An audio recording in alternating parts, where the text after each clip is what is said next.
अस्सलामुअलैकुम जी। आज का लेक्चर हमारे पास है प्रोडक्ट ऑफ वेक्टर्स। वेक्टर्स की मल्टीप्लिकेशन देखेंगे। वेक्टर्स की मल्टीप्लिकेशन दो टाइटल्स के तहत देखी जाती है। एक बोला जाता है स्केलर प्रोडक्ट, एक बोला जाता है वेक्टर प्रोडक्ट। तो स्केलर प्रोडक्ट का दूसरा नाम डॉट प्रोडक्ट भी होता है। इसी तरीके से वेक्टर प्रोडक्ट को क्रॉस प्रोडक्ट भी बोला जाता है। अब दोनों को डिटेल में देखते हैं कि है क्या। तो स्केलर प्रोडक्ट, स्केलर प्रोडक्ट में सबसे पहले अगर हम देखें तो एक वेक्टर दूसरे वेक्टर से जब मल्टीप्लाई करता है और जवाब में रिजल्टेंट जो है वो एक स्केलर चीज आ जाए, तो ऐसी मल्टीप्लिकेशन को स्केलर प्रोडक्ट बोलेंगे। यानी वेक्टर वेक्टर से मल्टीप्लाई हो रहा है, जवाब स्केलर में आ रहा है, तो ये कहलाएगा स्केलर प्रोडक्ट। ठीक होगी बात। तो आपके पास इसका जैसे मैंने कहा कि इसे डॉट प्रोडक्ट भी कहते हैं।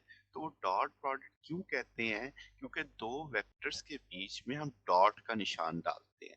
तो जब भी दो वेक्टर्स के बीच में मल्टीप्लिकेशन हो और डॉट लगा हो, तो आपको समझ जाना चाहिए कि जवाब स्केलर आएगा। जैसे आप यहाँ पे देख सकते हैं a डॉट b। तो आपने जवाब c लिखा, आप देखें c नहीं है, का मतलब c एक स्केलर चीज है। अच्छा, ये c बराबर किसके होता है? तो ये हम लिख देते हैं A B cos of theta. अब ये A B cos of theta कैसे बना, ये जरा देख लेते हैं। तो थीटा क्या है? Theta is the angle between A and B. A और बी के बीच में जो एंगल है उसे हम थीटा से मल्टीप्लाई। चलें जी, शुरू करते हैं। जैसे आप फिगर में देख सकते हैं, आपको वेक्टर ए दिख रहा है ग्रीन कलर में, आपको वेक्टर बी दिख रहा है। अब ए और बी देखें टेल टू टेल कंसाइड कर रहे हैं। मतलब कि जब भी दो वेक्टर्स को मल्टीप्लाई करेंगे उनको टेल टू टेल कंसाइड करेंगे, ताकि हमें उनके बीच का एंगल मालूम पड़ सके। जैसे यहाँ पे थीटा दिखाया गया है कि ए और बी के बीच में एंगल थीटा है। ठीक होगी बात। अब जनाब आपने इसको सॉल्व कैसे करना है? अब आप देखें तो बी का एक साया ए के ऊपर गिराया हुआ है। तो अगर आप उस कंपोनेंट के लिहाज से बोलें तो वो एक्स कंपोनेंट बनेगा, यानी बी कॉज ऑफ थीटा। जैसे हमने कल के लास्ट लेक्चर्स में देखा था कि कंपोनेंट बेसिकली प्रोजेक्शन के थ्रू हम बना लेते हैं। तो बी का प्रोजेक्शन ए के ऊपर, या कह लें बी का वो वाला कंपोनेंट लेंगे जो ए के पैरेलल होगा। तो बी के दो ही कंपोनेंट बनेंगे इस वक्त। तो आपके पास वो कंपोनेंट जो ए के पैरेलल होगा वो बी कॉस ऑफ थीटा होगा। तो इसका मतलब अब हमारे पास बी कॉस थीटा भी उसी सिंक में है, ए वेक्टर भी उसी सिंक में है। तो हम ए का मैग्नीट्यूड लेंगे और बी कॉस थीटा यानी उसका एक्स कंपोनेंट जो बी का है उसका भी मैग्नीट्यूड लेंगे। तो इनको मल्टीप्लाई करेंगे, A B cos of theta. तो ए डॉट बी इक्वलेंट आ गया A B cos of theta के। अब जनाब हमने साबित करना है कि स्केलर प्रोडक्ट क्या कॉम्यूटेटिव है। तो आपने क्या किया, पहले आपने बी की प्रोजेक्शन ए पे गिराई थी। अब ए की प्रोजेक्शन बी पे फॉल करते हैं। यानी आपने ए का वो कंपोनेंट लेना है जो बी के पैरेलल हो। तो अब आप देखोगे कि वो कंपोनेंट आपके पास ए कॉज ऑफ थीटा आ जाएगा। तो यहाँ पे फर्स्ट वेक्टर बी है, सेकंड वेक्टर ए है। तो आपने सेकंड वेक्टर के कंपोनेंट बनाने, तो आप ए का वो कंपोनेंट ले रहे हो जो बी के पैरेलल में है, और फिग में हमें वाज़िया दिख रहा है कि that is A cos of theta. Then अब हम क्या करने वाले हैं कि बी का मैग्नीट्यूड और ए के वो वाला कंपोनेंट जो बी के पैरेलल में था उसे मल्टीप्लाई कर देंगे, यानी ए कॉज ऑफ थीटा। तो ये जवाब आ जाएगा जनाब B A cos of theta. तो अब आप देखिए ए वेक्टर दोनों सूरतों में सेम है, बी वेक्टर दोनों सूरतों में सेम है।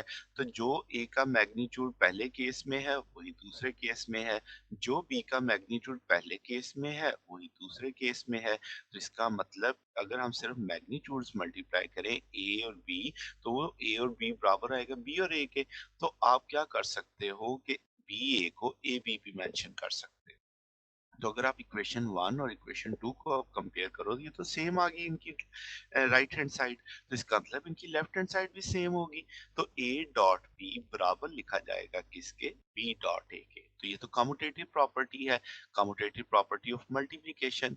तो समझ आती है कि स्केलर प्रोडक्ट कम्यूटेटिव है। और सादा लफ्जों में बोलूं, ये यानी जिस मर्जी वेक्टर के कंपोनेंट बना लो, उस जिस ए का साया बी पे गिरा लो या बी का साया ए पे गिरा लो, जवाब दोनों सूरतों में सेम आने वाला है।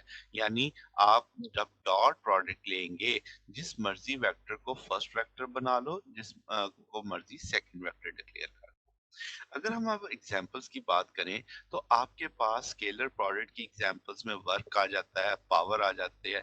जैसे आप फिग में देख सकते हैं, एक फोर्स प्लेस है, डिस्प्लेसमेंट है, आप एक बॉक्स को खींच रही हैं। अब हम तो जानते हैं कि आपके पास ऑब्जेक्ट उस सिंक में मूव करता है जिस सिंक में फोर्स लगती है, जबकि यहाँ पे तो ऐसा नहीं हो रहा। आपके पास फोर्स इंक्लाइंड है, थीटा एंगल बना रही है, जबकि जो बॉक्स है वो हॉरिजॉन्टली मूव कर रहा है।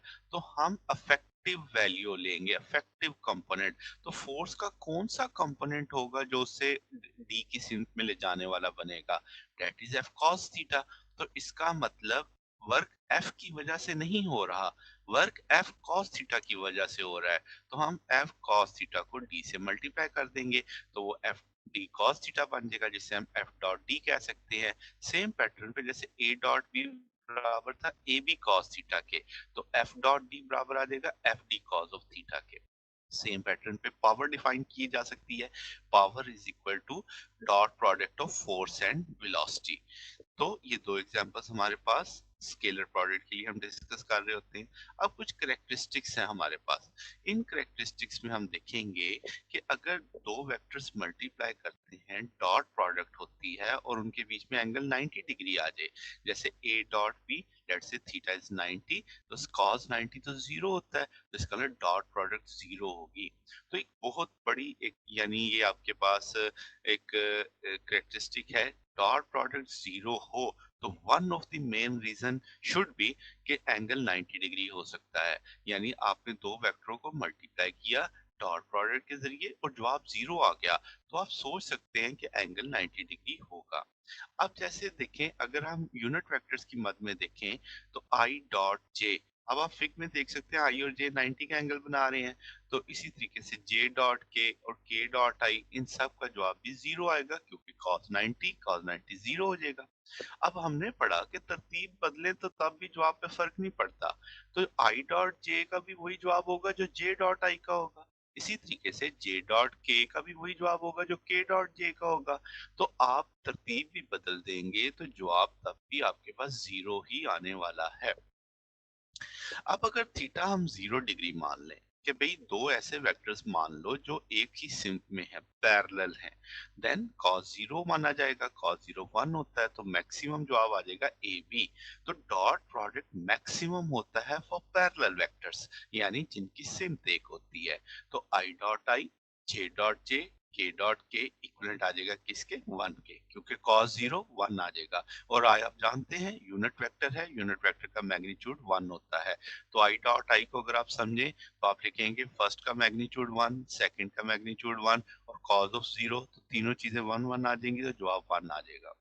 अच्छा, इसी तरीके से एक एग्जांपल है सेल्फ प्रोडक्ट की, यानी एक वेक्टर खुद ही से मल्टीपल हो रहा है, तो अब डायरेक्शन है वही दूसरे की होगी। तो अंडरस्टूड सी बात है कि थीटा 0 मानना चाहिए, क्योंकि दो एक जैसे वेक्टर। तो आप लिखेंगे फर्स्ट का मैग्नीट्यूड, सेकंड वेक्टर का मैग्नीट्यूड और cos ऑफ 0, तो cos 0 तो 1 आएगा, तो जवाब ए स्क्वायर आ जाएगा। इसी तरीके से अगर हम थीटा 180 डिग्री मानते तो 180 डिग्री तो ऑपोजिट हो जाता, तो cos 180 माइनस आ जाता, तो जवाब डॉट में माइनस ए भी आ जाता। फिर हमने ये बातें पढ़ी हैं कि ए, अब आई डॉट आई 1 है, जे डॉट जे 1 है, के डॉट के 1 है। अब ए डॉट बी को अगर हम लें, तो हम समझेंगे कि सिर्फ x वाला कंपोनेंट ही x वाले कंपोनेंट से मल्टीप्लाई होगा, y वाला कंपोनेंट ही सिर्फ y वाले कंपोनेंट से मल्टीप्लाई होगा, और z वाला कंपोनेंट ही सिर्फ z वाले कंपोनेंट से मल्टीप्लाई होगा। अब आपके पास a डॉट b के दो फार्मूले आ चुके हैं। एक तो a dot b A B cos of theta, एक आ गया ए एक्स बी एक्स जमा ए वाई बी वाई जमा ए जेड बी जेड के तौर पे आ गया। अब अगर इन दोनों को कंपेयर किया जाए तो cos थीटा लिया जा सकता है, तो हम लिख सकते हैं a dot B divided by A B, और a डॉट बी की वैल्यू हमने लगा दी ए एक्स बी एक्स जमा ए वाई बी वाई जमा ए जेड बी जेड। अब कुछ चीजें जो हमने अभी पढ़ी उनमें कुछ थोड़ा सा मजीद उसको यानी कह लें समराइज पॉइंट में कि ए डॉट भी ले लो बी डॉट ले लो जवाब सेम आएगा, यानी कम्यूटेटिव लॉ होल्ड करता है। फिर डिस्ट्रीब्यूटिव लॉ है कि अगर A dot B plus C होता तो हम इसे A dot B plus A dot C कहते, तब भी ये लॉ भी हमारा इस पे ओबे हो रहा होता। एसोसिएटिव स्केलर मल्टीप्लिकेशन है आपके पास, यानी एक नंबर है आपके पास और डॉट प्रोडक्ट चल रही है ए डॉट बी, तो अगर आप उस नंबर को किसी एक वेक्टर के साथ भी मल्टीप्लाई कर दो तब भी जवाब आपका सेम आएगा। क्या मतलब, यानी दो वेक्टरों की डॉट थी और उस डॉट ने किसी नंबर से मल्टीप्लाई करना था, तो बजाय इसके कि हम बाद में उस नंबर को मल्टीप्लाई करें, हम उस नंबर को किसी एक वेक्टर से मल्टीप्लाई कर सकते हैं और देन डॉट ली जा सकती है, जवाब तब भी सेम आएगा। That is associative with scalar multiplication. तो जनाब ये अब हमारे पास हम इसे मानेंगे कि ये डॉट प्रोडक्ट की हमने चंद सीधा सीधा अहम बातों को रिवाइज किया है। ये बातें हमने प्रीवियस कोर्सेज में पढ़ी हुई हैं, मगर एक दफा हमने रिवाइज कर ली। इसी पैटर्न पे अब हमारे पास है डॉट वेक्टर प्रोडक्ट। अब क्या है जनाब, जब एक वेक्टर दूसरे वेक्टर से मल्टीप्लाई करे और जवाब वेक्टर में ही आए तो ऐसी मल्टीप्लिकेशन को वेक्टर प्रोडक्ट बोलेंगे। यानी वेक्टर ने वेक्टर से मल्टीप्लाई किया और जवाब भी वेक्टर ही आया, तो हम इसे वेक्टर प्रोडक्ट कहेंगे। अब दो वेक्टर्स के बीच में हम क्रॉस लगाने वाले हैं, तो इसलिए ये यानी डिफरेंशिएशन आ गई ना। अगर डॉट लगा होगा तो जवाब स्केलर में अंडरस्टूड होगा, अगर क्रॉस लगा होगा तो जवाब वेक्टर में माना जाएगा, तो इसे क्रॉस प्रोडक्ट भी इसीलिए बोला जाता है। तो ए क्रॉस बी को हम किसके बराबर मानेंगे, हम बोलेंगे पहले ए का मैग्नीट्यूड बी का मैग्नीट्यूड साइन ऑफ थीटा और n unit vector. Again theta is the angle between two vectors, तो हम इसे स्मॉलर पॉसिबल एंगल मानते हैं कि यानी ए और बी के बीच में वो वाला एंगल लो जो स्मॉलर हो आपके पास।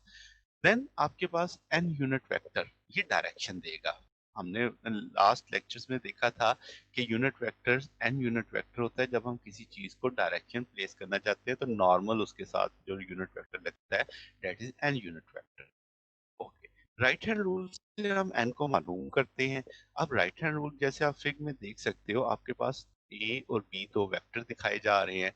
अब आपने क्या किया, अब आपने ए क्रॉस बी लेना था, तो आपने बी का वो कंपोनेंट लिया जो ए पे परपेंडिकुलर था, तो वो बी साइन थीटा था। यानी जो जब हमने डॉट प्रोडक्ट ली तो हमने बी का वो कंपोनेंट लिया था जो पैरेलल था ए के। अब वो कंपोनेंट ले रहे हैं जो परपेंडिकुलर है, यानी पी साइन थीटा, तो ए अब पी साइन थीटा से मल्टीप्लाई करने जा रहा है। ठीक होगी बात। तो अब डायरेक्शन कैसे निकालेंगे, अगर आप ए को बी से मल्टीप्लाई करते हैं तो अपना राइट हैंड अपनी कर्ल अपनी फिंगर्स की जो कर्ल है उसे रोटेट करेंगे A to B, then erect thumb जो आपका होगा वो आपको बताएगा रिजल्टेंट। तो अब आप देख सकते हो फिग में दिखाया जा रहा है कि अगर आप ए से बी की जानिब रोटेट करेंगे तो थंब अपवर्ड आएगा, यानी जो हमारा रिजल्टेंट है वो इस प्लेन के ऊपर अपवर्ड डायरेक्शन में होगा। बट अगर आप बी से ए की जानिब जाते हो तो थंब को डाउनवर्ड आ जाएगा, क्योंकि कर्ल आपकी रोटेट करेगी फ्रॉम बी टू ए। जब आप कर्ल रोटेट करोगे राइट हैंड की B to A, thumb downward directed होगा। तो इसका मतलब अब अगर आप ए को बी से मल्टीप्लाई करेंगे वेक्टर की डायरेक्शन कुछ और होगी, अगर बी को ए से मल्टीप्लाई करेंगे तो डायरेक्शन कुछ और होगी। तो हम आगे चल के इस चीज को अब ज्योमेट्रिकली भी देखते हैं कि कैसे ये बात डिस्कस की जा रही है। तो अब आपके पास लेट से उसी तरीके से दो वेक्टर्स हैं, आपने ए क्रॉस बी लिखा, आपने मैग्नीट्यूड ऑफ ए लिया, फिर आपने बी का वो कंपोनेंट लिया जो ए के परपेंडिकुलर था, फिर हमने माना कि A B sine theta n unit vector, और ए बी साइन थीटा में मैग्नीट्यूड देगा एन डायरेक्शन देगा। तो आपके पास तो अगर आप जैसे इस फिग में भी देख सकते हैं कि भाई आपके पास यहाँ पे ए बी, अगर आप गौर करें तो आपके पास एरिया बन रहा है, यानी उस जहाँ पे प्लेन है जिस प्लेन में दो वेक्टर्स हैं ए और बी, उस प्लेन का एरिया हमें ए बी साइन थीटा बता रहा है। देन आपने यूनिट वेक्टर से राइट हैंड रूल लगाया, तो आपको पता चला जब आप ए को बी से मल्टीप्लाई करते हो तो थंब आपका अपवर्ड आता है, यानी आउट ऑफ द पेज आएगा। अच्छा, अब आपके पास वेक्टर प्रोडक्ट एंटी कम्यूटेटिव है, मतलब यानी अगर आप वेक्टर्स की तरतीब बदल देंगे। जैसे हमने इक्वेशन 1 में a क्रॉस b पढ़ा, अब मैं चाहता हूँ b क्रॉस a किया जाए। तो a अब हमारा सेकंड वेक्टर है, तो अब मैं a के कंपोनेंट लूंगा, a का वो कंपोनेंट जो b पे परपेंडिकुलर हो। फिग में देखने से पता चलता है that is a sine of theta. तो अब आपने फर्स्ट वेक्टर p का magnitude, second a sine of theta और n यूनिट वेक्टर डायरेक्शन आ जाएगी। मगर अब तो n के साथ माइनस लगा हुआ है। आपने इस फिग में देखा कि जब आप b के साथ b a से b की जानिब जाते हैं तो रिजल्टेंट अपवर्ड आता है, मगर अगर आप b को a से मल्टीप्लाई करेंगे तो रिजल्टेंट डाउनवर्ड आएगा। इसका मतलब ये वाला b क्रॉस a में जो जवाब आ रहा है वो ए क्रॉस बी की डायरेक्शन के लिहाज से रिवर्स है। तो हमने कल पढ़ा इस वेक्टर को डायरेक्शन रिवर्स हो जाए तो उसके साथ माइनस, तो पास इक्वेशन 2 में आ गया minus B A sine theta n unit vector. तो हम अगर इक्वेशन 1 और 2 को कंपेयर करें तो ये इक्विवेलेंट तो नहीं है, क्योंकि उसके साथ तो माइनस लग रहा है। तो हम कहेंगे कि वेक्टर प्रोडक्ट एंटी कम्यूटेटिव है। तो जनाबे वाला, तो आपके पास वेक्टर प्रोडक्ट हमने डायरेक्शन क्रॉस बी का जो रिजल्ट आता है और बी क्रॉस ए का जो रिजल्ट आता है वो दोनों एक दूसरे के अपोजिट होते हैं, इसलिए हम मानते हैं कि ये नॉन कम्यूटेटिव है आपके पास। अब अगर हम एक एग्जांपल देखें कि भाई क्रॉस प्रोडक्ट की एग्जांपल्स क्या होती हैं, तो टॉर्क आपके पास आता है R cross F. R is a moment arm, F is a force, then R F sine theta and unit vector. Then same pattern पे angular momentum R cross P, then आपके पास R P sine of theta and unit vector आ जाएगा।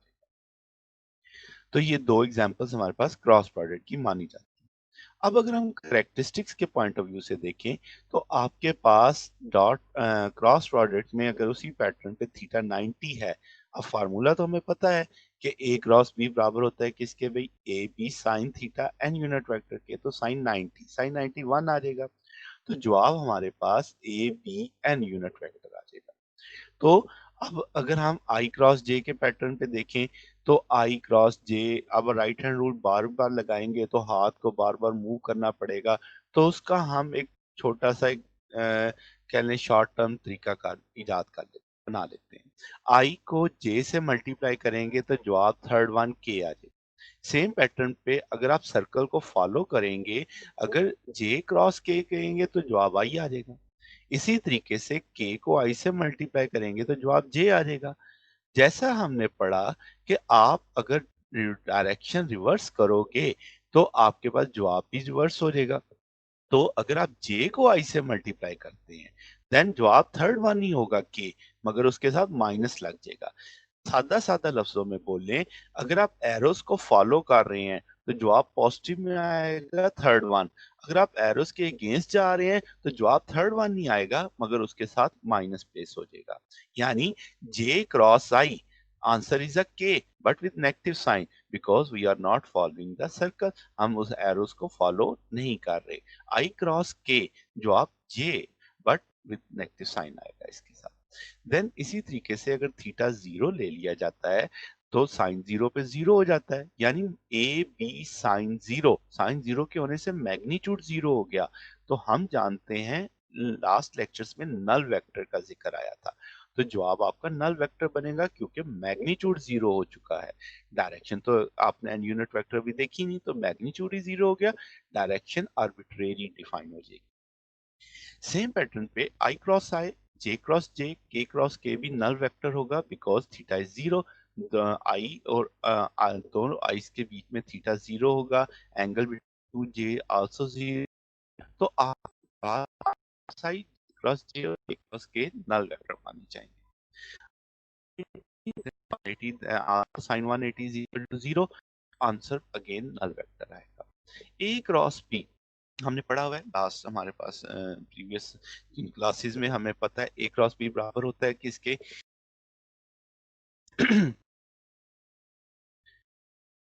तो अगर हम इस ए cross B के जवाब को याद रखना चाहते हैं तो एक बड़ा आसान सा ट्रिक हम देखते हैं। आई यूनिट वेक्टर के साथ जो टर्म हुआ है उसमें हमने एक्स वाला कंपोनेंट नहीं देना। जैसे ए वाई है तो बी जेड है, आगे माइनस आएगा तो अब ऑर्डर चेंज कर देंगे, ए के साथ जेड आ जाएगा, बी के साथ वाई आ जाएगा। सेम पैटर्न पे जे है।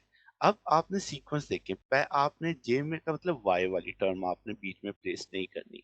तो आपने पहली टर्म ए जेड और फिर साथ में बी एक्स माइनस लगा के ऑर्डर चेंज कर देंगे। अब ए के साथ एक्स वाली टर्म आ जाएगी, बी के साथ जेड वाली। इसी तरीके से के यूनिट वेक्टर के साथ आपने जी कंपोनेंट प्लेस नहीं करना। तो अब आप लिखोगे ए एक्स बी वाई और माइनस साइन आ जाएगा, और आपने एक वाई और ए वाई बी जेड के तौर पे आप इसे लिख लेंगे। अब अगर हम देखें कि फिजिकल सिग्निफिकेंस क्या है भाई आपके पास वेक्टर प्रोडक्ट की, तो हम आप वेक्टर प्रोडक्ट का जो मैग्नीट्यूड होता है वो हम एक तरह से एरिया ऑफ पैरेललोग्राम प्लेस कर रहा होता है। जैसे आप फिग में देख सकते हैं कि आपने बी का परपेंडिकुलर कंपोनेंट उठाया बी साइन थीटा, जो मेरे लिए एक हाइट का रोल प्ले कर रहा है। अगर आप उसे ए से मल्टीप्लाई करोगे जो एक लेंथ का काम करेगा, तो अब आप लेंथ इंटू अल्टीट्यूड का कंसेप्ट देखो, तो लेंथ का रोल ए प्लेस कर रहा है और अल्टीट्यूड का काम बी साइन थीटा कर रहा है। तो इसका मतलब A B sine theta, A B sine theta तो क्रॉस प्रोडक्ट का मैग्नीट्यूड है। तो इसका मतलब अगर हम वेक्टर प्रोडक्ट का मैग्नीट्यूड लेते हैं तो वो चीज हमें क्या देती है, एरिया ऑफ पैरेललोग्राम थ्योरी होती है। अब उसी तरीके से कुछ रूल्स हैं इसके जो समरी में हम देखते हैं। ए क्रॉस बी बराबर नहीं है किसके, बी क्रॉस ए के। एंटी कम्यूटेटिव लॉ ओबे हो रहा होता है। डिस्ट्रीब्यूटिव लॉ ये ओबे करेगा, यानी अगर हम ए क्रॉस बी प्लस सी लेते हैं तो ए क्रॉस बी प्लस ए क्रॉस सी का जवाब सेम आएगा। देन इसी तरह एसोसिएटिव स्केलर मल्टीप्लिकेशन है। लैम्डा ए क्रॉस लैम्डा बी है, तो अगर हम क्रॉस प्रोडक्ट पहले ले लें और लैम्डा यानी इस नंबर को बाद में मल्टीप्लाई करते हैं तो तब भी हमारा जवाब सेम आएगा। एंटी कम्यूटेटिव जैसे मैंने पहले भी बताया कि ऑर्डर चेंज करने से आपके पास जो जवाब है उसकी डायरेक्शन चेंज हो जाएगी। तो आप यानी आपके पास एंटी कम्यूटेटिव का मतलब कि आप तरतीब का ध्यान रखने वाले हैं। तरतीब बदलेंगे तो जवाब तो मैग्नीट्यूड वाइज तो वही आएगा, मगर साथ में क्या लग जाएगा, माइनस लग जाएगा। तो ये चीज आपने समझनी है। इस एसोसिएटिव अगर एंटी कम्यूटेटिव है तो फिर एसोसिएटिव भी नहीं होगा। तो ये दो टॉपिक आज हमने देखे जिसमें हमने स्केलर प्रोडक्ट को देखा, वेक्टर प्रोडक्ट को देखा। आपने इसे प्रीवियस क्लासेस में पढ़ा हुआ है, जस्ट मैंने इसे रिवाइज करवा दिया ताकि आगे जब हम इसमें फर्दर चलेंगे तो हमें एक थोड़ी सी चीज़ें आसानी से याद आ जाएं। तो ये आज के दिन के लिए इतना ही था। इंशाल्लाह कल हम ट्रिपल प्रोडक्ट्स को स्टडी करेंगे कि उसी तरीके से स्केलर ट्रिपल प्रोडक्ट और वेक्टर ट्रिपल प्रोडक्ट क्या होती हैं, वो इंशाल्लाह कल के लेक्चर में देखेंगे। ओके, अल्लाह हाफिज़।